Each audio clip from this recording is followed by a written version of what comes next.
तो चलिए बहुत बहुत स्वागत है दोस्तों आप सभी का हमारे YouTube चैनल पर। दोस्तों आज की इस वीडियो में बात करने वाले हैं class 11th geography second chapter का, और चैप्टर का नाम हमारा है पृथ्वी की उत्पत्ति एवं विकास। देखिए सेकंड चैप्टर से जितने भी इंपॉर्टेंट क्वेश्चन बनेंगे हर एक क्वेश्चन को हम लोग बारीकी से देखेंगे और समझने का प्रयास भी करेंगे। तो बहुत ही इंपॉर्टेंट क्वेश्चन है इस वीडियो में, तो वीडियो को मिस न करें और एंड तक देखें। चलिए फटाफट एक प्रश्न को देख लेते हैं। पहला प्रश्न क्या पूछा गया कि पृथ्वी किस परिवार का सदस्य है। बहुत ईजी क्वेश्चन है। पृथ्वी जो है वो हमारा सौर परिवार का सदस्य है। ठीक है, चलिए नेक्स्ट क्वेश्चन देखते हैं। बहुत इजी क्वेश्चन है। क्या प्रश्न पूछा गया है कि सबसे छोटा ग्रह कौन सा है। तो हम सभी को पता है सबसे जो छोटा ग्रह है वो बुध ग्रह है। बुध जो है वो सबसे छोटा ग्रह है और सूर्य का सबसे नजदीक का ग्रह है। चलिए तीसरा प्रश्न की बात करेंगे। तो यहाँ पे प्रश्न पूछा गया है कि सबसे ठंडा ग्रह कौन सा है। तो सबसे ठंडा ग्रह अगर बात कर सकते तो वरुण ग्रह है वो, जो कि सबसे ठंडा ग्रह है। चलिए आगे देखते हैं।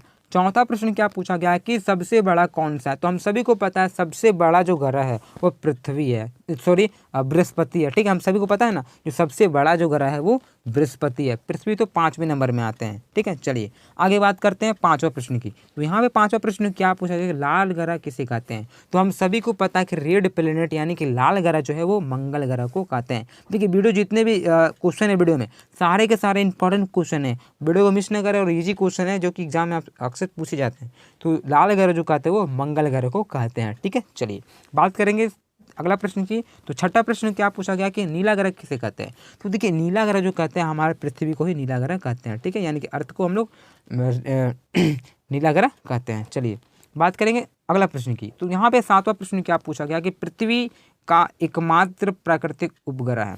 तो पृथ्वी का जो उपग्रह है तो हम सभी को पता है एक ही उपग्रह है जिसका नाम है चंद्रमा। तो ये बहुत ही इजी क्वेश्चन है दोस्तों, बहुत ही मज़ा लग रहा होगा आप सभी को। ठीक है, चलिए आगे देखते हैं। 8वां प्रश्न क्या पूछा गया कि किस ग्रह का एक भी उपग्रह नहीं है। तो देखिए बहुत ही इंपॉर्टेंट क्वेश्चन। देखिए कौन सा ऐसा ग्रह है जिसका एक भी उपग्रह नहीं है। तो बुध और शुक्र का एक भी उपग्रह नहीं है। ठीक है, याद रखिए। चलिए 9वें प्रश्न की बात करेंगे। यहाँ प्रश्न पूछा गया कि पृथ्वी की बहन किस ग्रह को कहते हैं।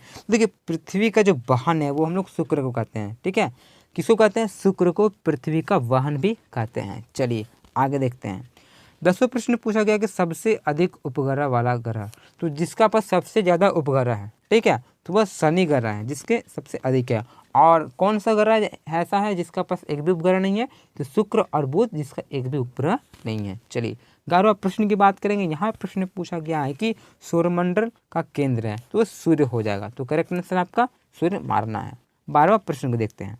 यहाँ प्रश्न पूछा गया कि पृथ्वी की सूर्य से औसत दूरी कितनी है। तो पृथ्वी की औसत अगर बात कर सकते हैं, ठीक है, सूर्य का, तो 14.96 करोड़ किलोमीटर हो जाएगा। ठीक है, चलिए आगे देखते हैं 13वां प्रश्न की। तो यहाँ पे देखते हैं क्या पूछा गया कि पृथ्वी का कितना प्रतिशत भाग धरातल है। तो हम सभी को पता है 29% जो है यानी कि 29% ये क्या है, धरातल है, और 71% पानी है सिर्फ। ठीक है, पृथ्वी का कितना प्रतिशत भाग जल है। तो जल 71% आपका जल हो जाएगा। ठीक है, तो हम सभी को पता है। चलिए आगे बात करते हैं 15वां प्रश्न की। बहुत ही इंपॉर्टेंट क्वेश्चन ये प्रश्न भी। क्या पूछा जा रहा है कि पार्थिव ग्रह किसे कहते हैं। तो हम सभी को पता है जो पार्थिव ग्रह हैं, ठीक है, वो हो जाएगा आपका बुध, शुक्र, पृथ्वी और मंगल। ये क्या है, ये सूर्य के नज़दीक वाला ग्रह है। जितने भी अब बात करें ना पार्थिव ग्रह जो सूर्य के नज़दीक है, जैसे कि बुध हो गया, शुक्र हो गया, पृथ्वी हो गया, मंगल हो गया, ये सारे पार्थिव ग्रह हैं। ठीक है, चलिए आगे क्या पूछा जा रहा है कि पार्थिव ग्रह को कहते हैं। तो पार्थिव ग्रह को हम लोग भीतरी ग्रह भी बोलते हैं। अगर ऑप्शन में दे दिया जाए कि भीतरी ग्रह के नाम बताएं, तो भीतरी ग्रह बुध, शुक्र, पृथ्वी और मंगल, इसे हम लोग पार्थिव ग्रह भी बोलते हैं। चलिए आगे देखेंगे। जोवियन ग्रह किसे कहते हैं। जोवियन ग्रह यानी कि जिसे हम लोग बाह्य ग्रह भी बोलते हैं।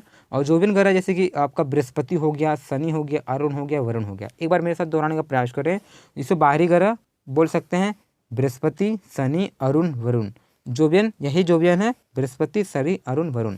देखिए अगर आपका बाहर भीतरी पूछ ली जाए तो भीतरी आपको कौन सा हो जाएगा, बुध, शुक्र, पृथ्वी, मंगल। बाह्य पूछा जाए तो आपका होगा बृहस्पति, शनि, अरुण, वरुण। क्लियर। तो चलिए बात करते हैं 18वां प्रश्न की। क्या प्रश्न पूछा जा रहा है कि चंद्रमा की उत्पत्ति हुई है। तो चंद्रमा का जो उत्पत्ति हुआ दोस्तों द बिग स्प्लिट टक्कर से हुआ। तो आपको पता ही होगा, अगर आप चैप्टर को पढ़ेंगे तो टक्कर होता है तो इस कारण से होता है। ठीक है, जिसका नाम है द बिग स्प्लिट टक्कर। चलिए अगला प्रश्न की बात करते हैं। तो यहाँ पे प्रश्न आप देख सकते हैं क्या पूछा जा रहा है कि पृथ्वी की आयु कितनी है। तो पृथ्वी का आयु हो जाता है आपका 4.6 अरब वर्ष। ठीक है, क्लियर। आगे बात करते हैं। और आज का अंतिम प्रश्न और जो कि बहुत इंपॉर्टेंट है, और इस चैप्टर में जितने भी क्वेश्चन देखें सारे के इंपॉर्टेंट थे। और इसी तरह से वीडियो पाने के लिए चैनल को सब्सक्राइब कर लें। चलिए आइए 20वां प्रश्न देख लेते हैं। अंतिम प्रश्न क्या पूछा रहा है कि एडविन हब्बल, देखिए एडविन हब्बल बहुत इंपॉर्टेंट है, नाम को याद रखिए। ठीक है, अंतिम प्रश्न लेकिन इंपॉर्टेंट है। एडविन हब्बल का संबंध किस परिकल्पना से है। तो द बिग बैंग जो सिद्धांत है, ठीक है, बिग बैंग सिद्धांत एडविन हब्बल द्वारा दिया गया, जो कि सर्वमान्य और आधुनिक ये माने जाते हैं। तो ये थे आपके 20 इंपॉर्टेंट क्वेश्चन चैप्टर 2 से। और मैंने चैप्टर 1 का वीडियो बना दिया है, तो अगर आपने नहीं देखा हो तो आप चैनल पर जाके देख सकते हो, और भी वीडियो मिल जाएगा चैनल में। और इसी प्रकार से वीडियो अच्छे अच्छे पाने के लिए चैनल को सब्सक्राइब करें। तो नेक्स्ट वीडियो मिलते हैं। जय हिंद, जय भारत।